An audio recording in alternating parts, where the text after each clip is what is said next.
Hello बच्चों, आप सब लोग अच्छे हैं। चलिए ठीक है।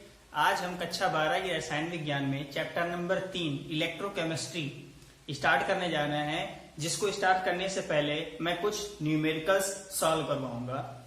ठीक है। मेरे बोर्ड में मैंने 2 क्वेश्चन राइट किए हैं।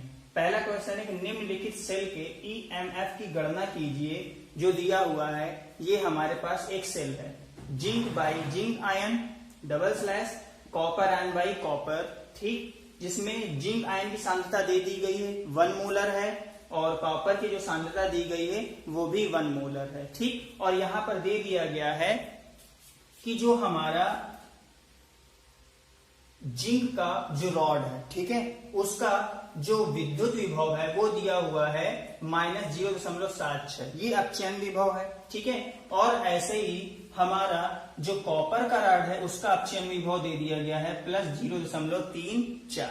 ठीक। चलिए इसको हम सॉल्व करते हैं। यहां पर 2 चीजें ध्यान देने वाली बात है। नंबर 1 की सांद्रता, इसकी सांद्रता भी 1 मोल है और कॉपर आयन की भी सांद्रता 1 मोलर है। ठीक। तो जब सांद्रता सेम दी गई है तो वहां पर एक कंडीशन लग जाती है कि अगर हम लोग नस समीकरण पूरा ना लगाकर केवल और केवल सेल का ईएमएफ निकालेंगे तो भी आंसर हमारा सेम होगा। ठीक है। लेकिन फिर भी मैं इसको नस समीकरण से ही सॉल्व करता हूं। ठीक।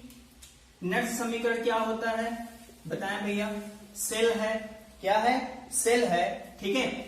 अच्छा, तो क्या हो जाएगा, ई सेल बराबर E naught of cell minus 2.303 RT upon NF Q.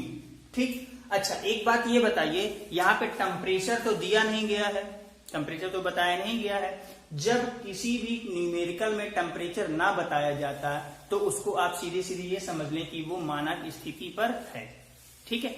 जब क्वेश्चन में टेम्परेचर के बारे में जिक्र ना किया जाए तो आप उसको समझ लीजिए कि वो नॉर्मल टेम्परेचर पर ही, मतलब 298 केल्विन पर ही है। ठीक है।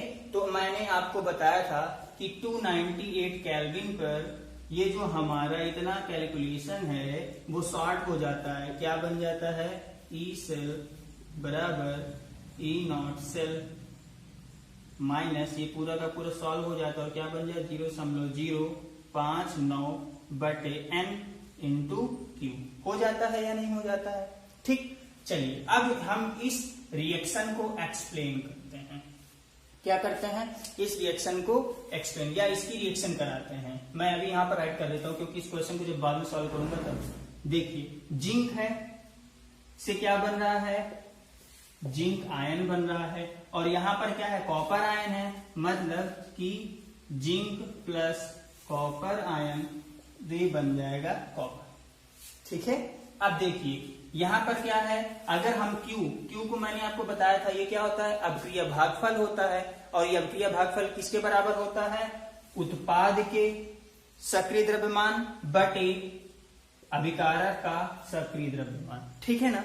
तो Q बराबर हमारा क्या हो जाएगा, गौर से देखिए, सक्रिय द्रव्यमान ऑफ जिंक आयन इंटू सक्रिय द्रव्यमान ऑफ कॉपर बटे सक्रिय द्रव्यमान ऑफ जिंक सॉलिड और सक्रिय द्रव्यमान बटे कॉपर आयन।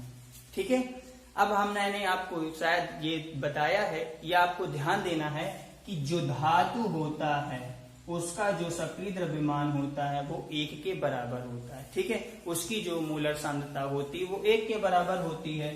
तो जैसे कॉपर की हुई वैसे ही यहाँ पर जिंक की भी क्या हो जाएगी, 1 हो जाएगी। ठीक। तो ये Q बराबर क्या बन जाएगा, Q बराबर बन जाएगा जिंक आयन की सांद्रता बटे कॉपर आयन की सांद्रता। ठीक है ना।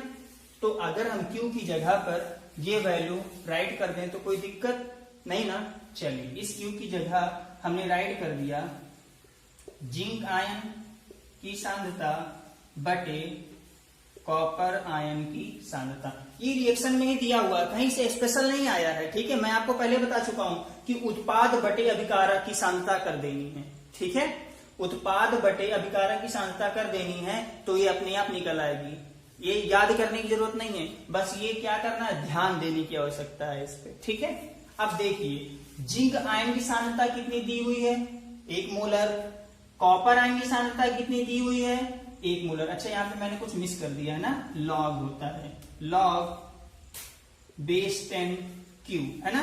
तो यहां पर क्या करते हैं, इंटू लॉग बेस 10, ये हो जाएगा जिंक आयन की सांद्रता बटे कॉपर आयन की सांद्रता। ठीक, अब अच्छा आप ये मुझे बताएं कि यहां पर कितने इलेक्ट्रॉनों का आदान प्रदान हो रहा है, यहां पर कितने इलेक्ट्रॉन मुक्त हो रहे हैं, 2 इलेक्ट्रॉन मुक्त हो रहे हैं ना। इसका मतलब n बराबर क्या हो जाएगा, 2 होगा कि नहीं होगा। ठीक, अच्छा यहां पर n की जगह में हम क्या राइट कर दें, 2।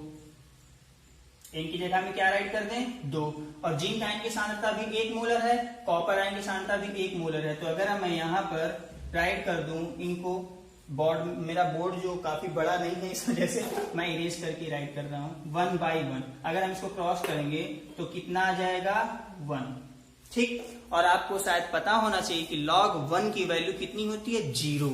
log 1 की वैल्यू कितनी होती है, 0। ये ध्यान दीजिए कि log बेस 10 1 की वैल्यू कितनी होती है, 0 के बराबर होती है।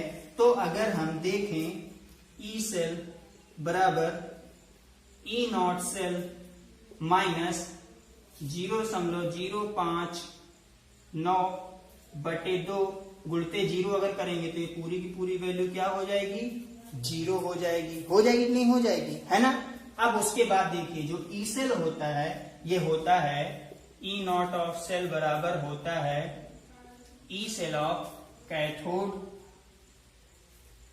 Minus E cell of anode, ये होता है।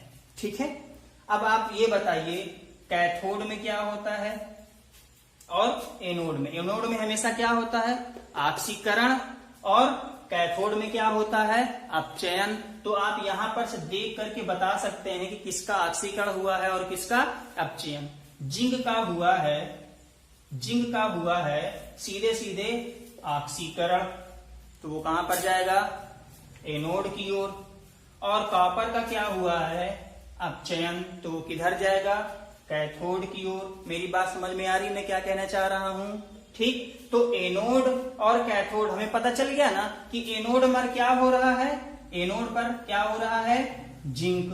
तो यहां पर जिंक की जो वैल्यू दी हुई है ये कहां पर आ जाएगी, एनोड की जगह पर आ जाएगी, और जो ये वैल्यू दी हुई है ये आ जाएगी कैथोड के पास। ठीक, तो मैं इसको राइट करता हूं, ई सेल बराबर ई नॉट सेल की जगह में क्या हो जाएगा, ई ऑफ, भाई कैथोड में क्या हो रहा है, कैथोड में हो रहा है अपचयन। कैथोड में क्या हो रहा है, अपचयन। तो किसकी वैल्यू राइट करेंगे, कॉपर आयन बाई कॉपर वाली, ये लिखी हुई है, ये हो जाएगी। अच्छा पहले राइट कर देता हूं, cathode minus E naught of anode. ठीक, अब क्या करना है, इसी के आगे इनकी वैल्यू राइट कर देते हैं। ई कैथोड की जगह में क्या हो जाएगा, 0.34 माइनस का साइन लगा हुआ है, और उसके बाद माइनस 0.76। ठीक, अगर हम इन दोनों को जोड़ेंगे तो क्या होगा, इसको मैं इरेज कर देता हूं। अगर हम इन दोनों को जोड़ेंगे तो क्या हो जाएगा, ई सेल बराबर ये हो जाएगा 0.34 प्लस 0.76, और ये आपस में जुड़ जाएंगे और क्या बना लेंगे, ये आपस में टोटल हो जाएंगे और ये बनाएंगे 1.10 वोल्ट। और यही हमारा क्या हो जाएगा, आंसर। सेल का ईएमएफ कितना आ गया, 1.10 वोल्ट। बात समझ में आ गई। ठीक, ऐसे ही हम दूसरा क्वेश्चन करते हैं। दूसरे क्वेश्चन के लिए हम इधर साफ कर लेते हैं, है ना, जिससे हमें हेल्प मिल जाएगी।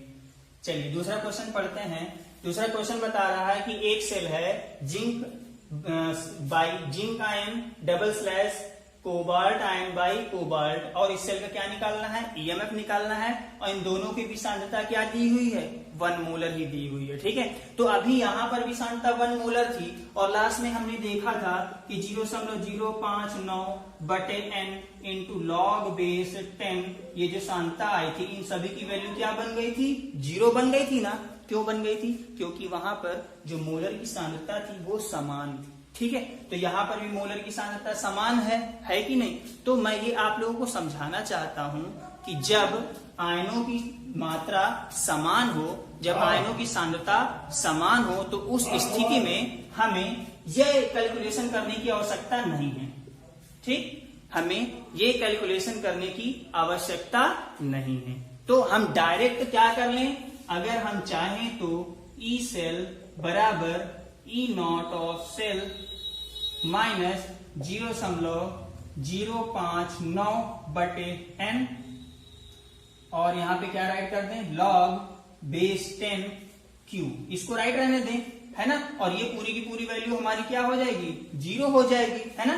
तो हम केवल ई सेल इक्वल टू क्या कर लें, इनकी वैल्यू पुट कर देते हैं।